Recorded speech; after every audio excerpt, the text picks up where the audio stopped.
You have to request the documents. You have to. Escrow is not going to give you the option to look at your documents ahead of time. You have to ask them. Why wouldn't you want to look at your loan and escrow documents ahead of time, right? You want to make sure the interest rate is correct. Your names are spelled correctly. The loan amount is correct, right? You want to know how much money you need to bring. Do you need to give the cashier check to your notary? Do you want to have that ready, right? These are all the things that you need to have prepared before the signing.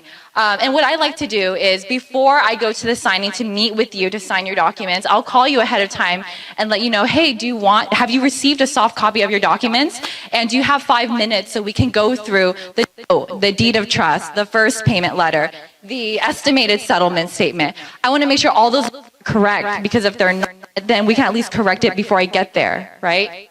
So you can go to the next one.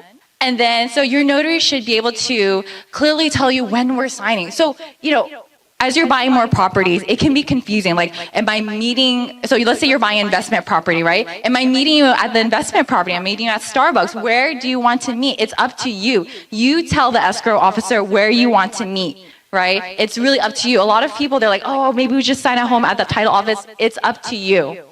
And if you don't make that clear with the notary, there will be problems. Because I've seen it before where the notary will show up to the investment property instead of their home. So always want to make sure, be very clear and have everything on text. I always like to confirm after the phone call, hi, it was great meeting or great chatting with you, and we're going to meet here at this time. So next one, please. Oh, stay here. After you receive the documents from your notary or the escrow officer, you want to ask all of your questions to your real estate agent beforehand. Like, why is the commission fee to you this percentage? Or to your loan officer, why is my interest rate this high, right? Or some other questions that I've seen to the loan officer is, how high could my rate go when the 7 years are up, right? And then, or a tax professional, let's say you're a seller and you're selling your property, right? What are the tax implications? You don't want to wait until you're with the notary to ask tax questions, because as a notary, we cannot advise the real estate agent. You shouldn't ask them. They're not licensed to speak about taxes. And don't ask the escrow officer. They cannot tell you. They're just a middleman. Think of an escrow officer as a police officer who's just making sure everyone's doing what they say they will do on the contract, okay? That's escrow, nothing more.